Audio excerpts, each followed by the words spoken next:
মানে কোন অখিল গগৈ কোন লুইনজিৎ গগৈৰ কথা সুধিছে মই গম নাপাওঁ।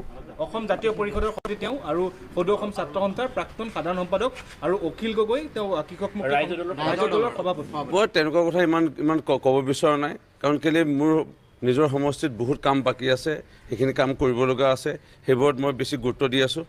আৰু 4 তাৰিখৰ ফলাফল যেতিয়া ঘোষণা হ'ব, মাননীয় দেশৰ প্ৰধানমন্ত্ৰী নৰেন্দ্ৰ মোদী ডাঙৰীয়া আমাৰ বিশ্বাস 400তকৈ অধিক ভোটত তেওঁ মানে চিটত লৈ তেওঁ প্ৰধানমন্ত্ৰী হ'বলৈ গৈ আছে। আৰু তাৰপিছত মই এই কেইটা বৰ্ষতে মই কি লাভ কৰিলোঁ আৰু কি বিশেষকৈ আৰু মাননীয় মুখ্যমন্ত্ৰী ডক্টৰ হিমন্ত বিশ্ব শৰ্মা ডাঙৰীয়া প্ৰায় 2 বছৰতকৈ অধিক কাল অলপ আছে ইয়াত অসমৰ এতিয়া মুখ্যমন্ত্ৰী হিচাপে, তেওঁৰ পৰা এই কিমানখিনি লৈ যাব পাৰোঁ আঁচনি, সেইখিনি লৈ পেলাই মই বেছিকৈ গুৰুত্ব দি আছোঁ আজৰি সময়ত।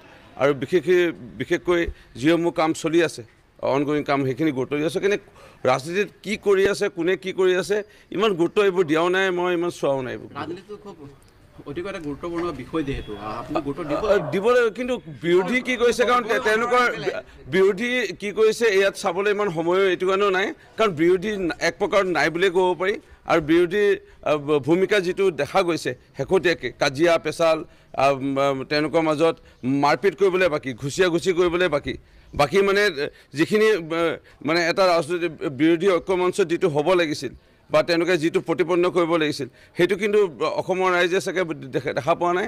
হয়তো মানে এই যিটো কাজিয়া পেচাল, মানে তেওঁলোকৰ মাজত কাজিয়া পেচাল, ৱাৰ্ণিং দিয়া, চিঠি দিয়া, আকৌ মুখ বন্ধ কৰি ৰাখিবৰ কাৰণে ইটো দলৰ পৰা ইটো দলৰ নেতাক ভাবুকি দিয়া, এই কথাবোৰ চলি আছে। সেইকাৰণে এই তেওঁলোকৰ বিষয়টো ইমান মানে মই গুৰুত্ব দিব নালাগে বুলি মই ভাবোঁ। সেইকাৰণে মোৰ কথা হ'ল মোৰ সমষ্টিৰ কথা, মোৰ বিধায়ক হিচাপে মোৰ সমষ্টি কেনে উন্নয়ন কৰিব পাৰোঁ, সেইখিনিত মই বেছি গুৰুত্ব দি আছোঁ।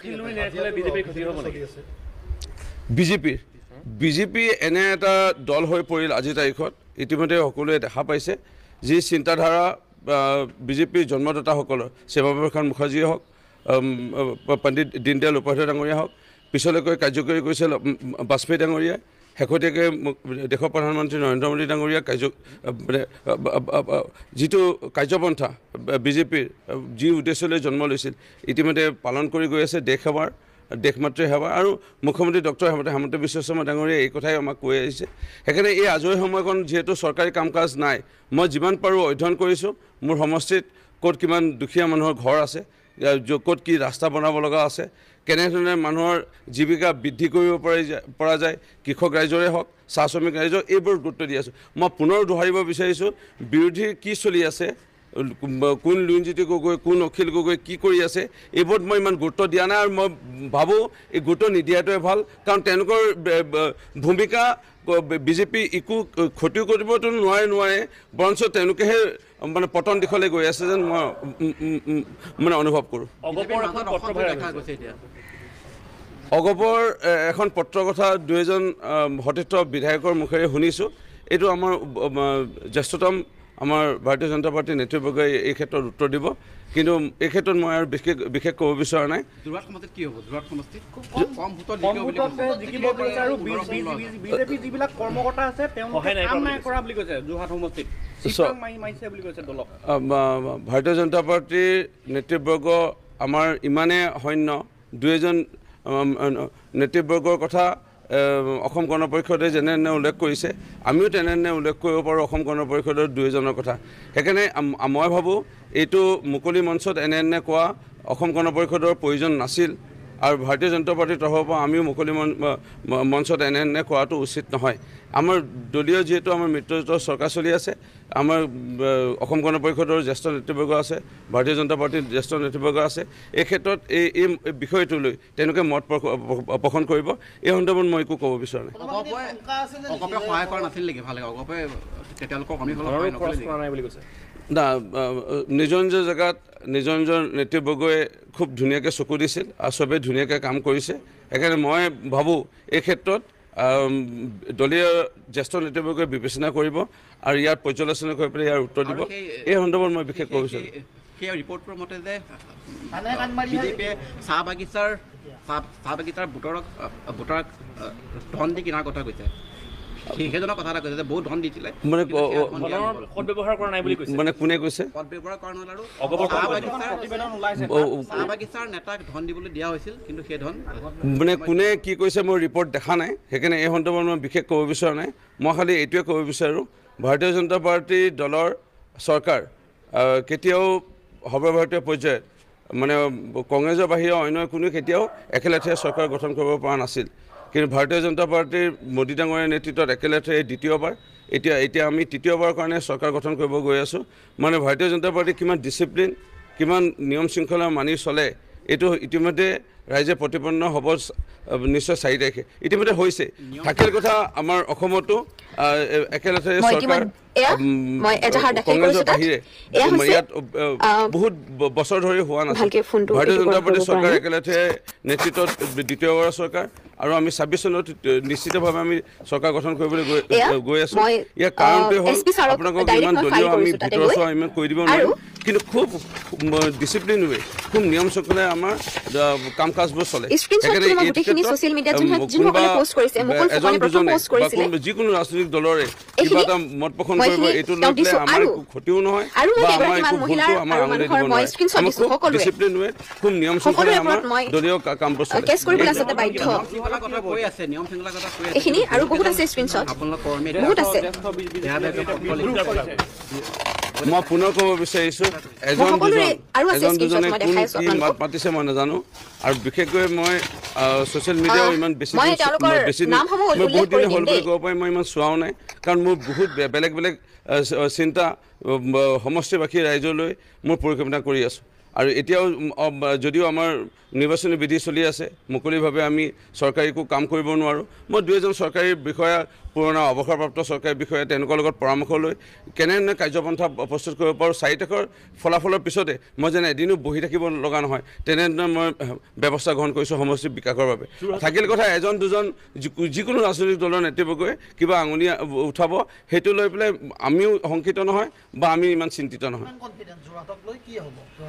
যোৱাটোত আমি জিকিম আমি ব্যৱধান বহু ভোটে হ'ব লাগে কিন্তু আমি আৰু মানে আশা কৰিছিলোঁ কিন্তু মোৰ বিশ্বাস আমি 4 তাৰিখত আহিব দিয়ক চাওঁতে আৰু 4-5 দিন আছে আৰু 4-5 দিন আছে বুলি ক'লেও ভুল নহ'ব এইখিনি আৰু 4-5 দিন ৰৈ দিয়ক ইমান দিন ৰ'লে যেতিয়া কিন্তু নিশ্চিতভাৱে আমি জয় হ'ম ইয়াৰ কাৰণ বহুত আছে কাৰণৰ ভিতৰত আছে চাহ শ্ৰমিকৰ মজুৰি বৃদ্ধি চাহ শ্ৰমিকৰ অঞ্চলত আমাৰ চাহ মজদুৰ শ্ৰমিক ৰাইজক কেতিয়াও কোনো ৰাজনৈতিক দলে অন্য দলে কেতিয়াও এনেকৈ হাইস্কুল দুৰ্গম অঞ্চলত নিৰ্মাণ কৰা নাছিল লাইনৰ ৰাস্তা নিৰ্মাণ কৰা নাছিল ধানৰ মূল্য বৃদ্ধিয়ে হওক এয়া বম নুফুটা গুলি নুফুটা অসম এখনে হওক আজি মূল্যবৃদ্ধি নিয়ন্ত্ৰণ কৰাই হওক অসমৰ অধীনত ধুদুৱালি নিৰ্মাণে হওক পানী যোগান আঁচনি হওক ইয়াত মহিলা আত্মনিৰ্ভৰশীল মহিলাৰ লৈ পেলাই আমাৰ আঁচনি কথা ঘোষণা কৰা হৈছিল সেই ভিত্তিত আমাৰ আঁচনি প্ৰদান কৰা হওক দুখীয়া দৰিদ্ৰ পৰিয়ালৰ আয়ুষ্মান কাৰ্ডৰ চিকিৎসা সেৱাই হওক বিভিন্ন ধৰণৰ এনে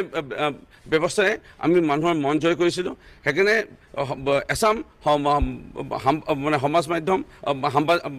সামাজিক মাধ্যম আৰু আংশিক প্ৰেছ মিডিয়াই অকণমান 2-এজনে ফেভাৰ কৰিছিলে অন্য ৰাজনৈতিক দলক আৰু ক'ৰবাত আমাৰ ক্ষতি কৰাৰ প্ৰয়াস কৰিছিল এইটো অপপ্ৰয়াস যিটো আমাৰ এই দুই-এটা সংবাদ মাধ্যমতে হওক বা 2-এজন মানে ছ'চিয়েল মিডিয়াৰ লগত জড়িত মানে ইউটিউবাৰে হওক বা কিবা এই কি বুলি কয় পডকাষ্টে হওক এইবোৰৰ লৈ পেলাই অকণমান চেষ্টা এটা কৰিছিল অপপ্ৰয়াস যে বিৰোধীক জিকাই লৈ যাবলৈ এটা অপপ্ৰয়াস কৰিছিল কিন্তু এইটো লৈ ৰাইজ পূৰা ৰাইজ থিৰাং হৈ আছিল যে কেন্দ্ৰত বিজেপি চৰকাৰ আহিব আৰু যিহেতু ৰাজ্যত বিজেপি চৰকাৰ আছে আমাৰ সাংসদ প্ৰাৰ্থীক যদি আমি জুকাই লৈ যাওঁ আমাৰ উন্নয়ন হ'ব বিকাশ হ'ব এইটো লৈ আমি ভোটাৰ ৰাইজৰ লগত আমি কেইদিনে নিৰ্বাচন শেষ হোৱাৰ পিছত যিটো আমি গম পাইছোঁ মানে যিমানে বা বাতৰি ওলাইছিল ছ'চিয়েল মিডিয়া বা অন্য প্লেটফৰ্মত এইটো লৈ পেলাই ভোটাৰ ৰাইজ কিন্তু নিশ্চিত হৈ আছিলে যে বিজেপি চৰকাৰ আহিব আৰু বিজেপি সাংসদজনক জিকালে আমাৰ লাভ হ'ব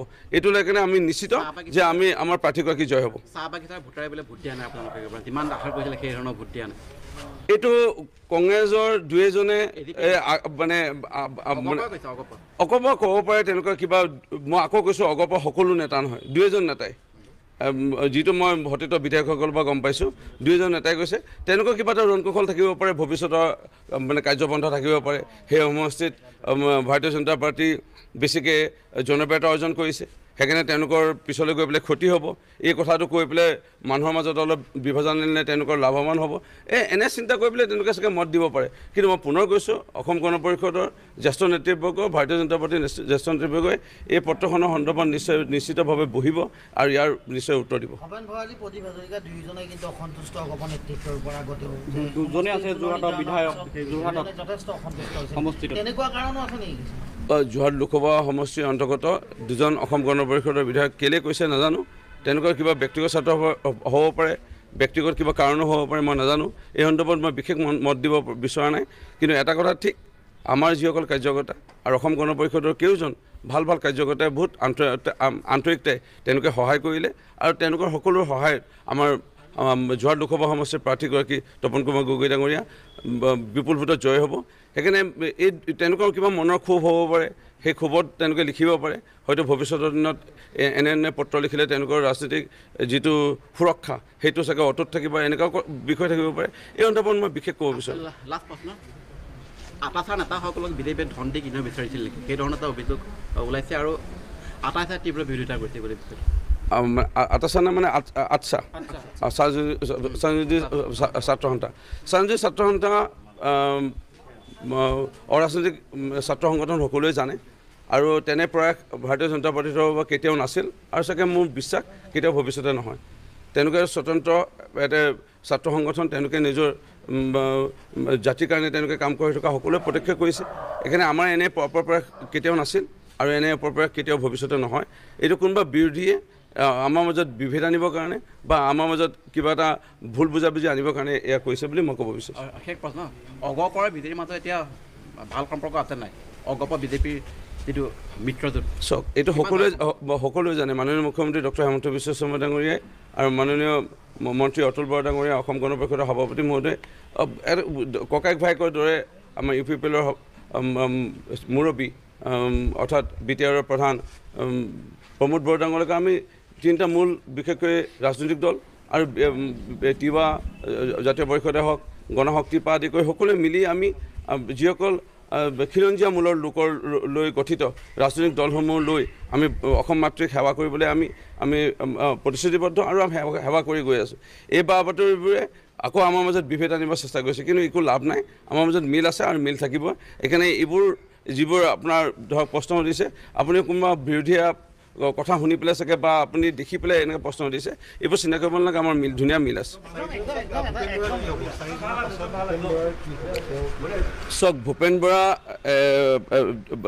প্ৰথমটো হৈ গ'ল 2016 হাৰিলে বিধানসভা নিৰ্বাচন, তাৰপিছত আকৌ 2014 লোকসভা হাৰিলে, তাৰপিছত আকৌ বিধানসভা হাৰিলে, 3 বাৰ হাৰিলে।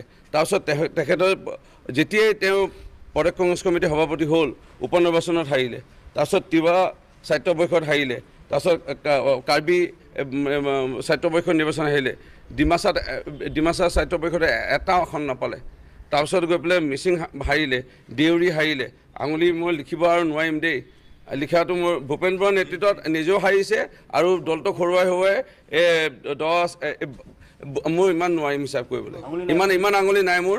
সেইকাৰণে ভূপেন বৰাৰ নেতৃত্বত নিজে দুবাৰ হাৰিলে, বিধানসভা লোকসভা হাৰিলে, তাৰপিছত গৈ পঞ্চায়ত হাৰিলে, স্বায়ত্ব পৰিষদৰ নিৰ্বাচন এটাকে হাৰি গ'ল, পৌৰসভা, পৌৰ নিগম, এনেকুৱাকৈ আঙুলি মত হিচাপ কৰিব নোৱাৰে। তেওঁ হাৰি গৈ আছে। আপোনাৰ যোনটো প্ৰশ্ন আছিল 4 টকাৰ পিছত ভূপেন বৰা কি হ'ব, ইয়াৰ উত্তৰ মোৰ ওচৰত নাই। ইয়াৰ উত্তৰ অসম প্ৰদেশ কংগ্ৰেছ কমিটি বোলা যোনটো দল আছে, সেই বোলা দলটোৰহে এইটো উত্তৰ দিবলৈ অধিকাৰ আছে। মই ইয়াত উত্তৰ নিদিওঁ। কি ক'লে মই শুনি পোৱা নাই। উপ নিৰ্বাচন আকৌ হাৰিবৰ কাৰণে উপ নিৰ্বাচন।